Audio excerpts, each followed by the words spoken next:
It is kind of like breaking up by text. The education minister decided to let the world know about his intention of stealing more English schools this week by announcing it on a French radio program. No guts, no class, no common decency, no respect for parents and students and the people who work at those schools. For me, as a mother of three, it completely, we don't know where we're going, what we're doing. He's supposed to be graduating next year.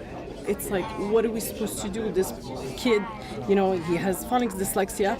Right now, we're just trying to see what can be done. But we should be getting used to it by now. The CAQ government sees the English-speaking community as something of an annoyance. Look, the fix was in right from the start. No plan devised by the English Montreal School Board would have been good enough. When you start taking schools away, you start destroying a community. Local schools are the cornerstone of neighborhood life for families. But like other governments before have done, it really doesn't matter how stripping institutions affects minority, non-Francophone Quebecers. The tyranny of the majority. We've seen it so often. Remember when we lost our hospitals? Remember the Reddy Memorial and the Queen Elizabeth hospitals? And now robbing us of our schools and our school boards is just the beginning, I fear. Despite all the platitudes and milquetoast reassurances, this government doesn't give a damn. Yes, the fix was in. And sadly, it ain't over yet. We are constantly reminded that our legitimacy is questioned. And just when you thought it was safe to go back into a store, Bonjour High is back.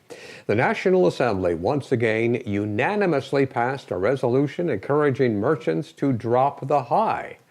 I repeat, unanimously passed a PQ motion, and that includes most Liberal MNAs with large English-speaking constituencies. Now, some 96% of people say they can be served in French in Montreal, and that is a number from the OQLF itself. So what's the problem? There is none. That's the thing.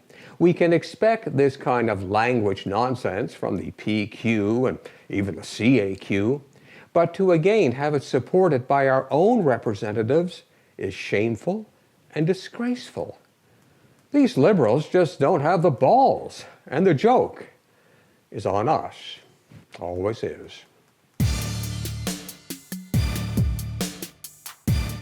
Now, I wish the Projet Montreal folks would just sit down and realize we are not a European city like Amsterdam.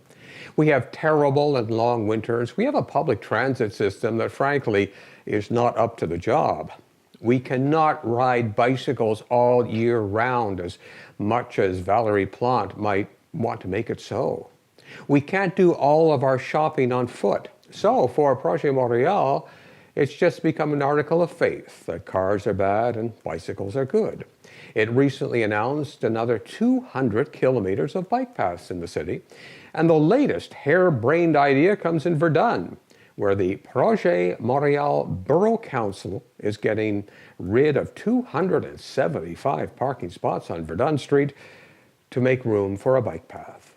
People that are disabled or older people that can't walk for 1 or 2 or 3 blocks to come to see us, what they're going to do. And like anything coming from the Projet Politburo, nobody was consulted. They didn't consult the merchant, they didn't consult the people living around. You see, that's what happens when ideology gets in the way of common sense. Sometimes common sense, it seems, is in such short supply just about everywhere.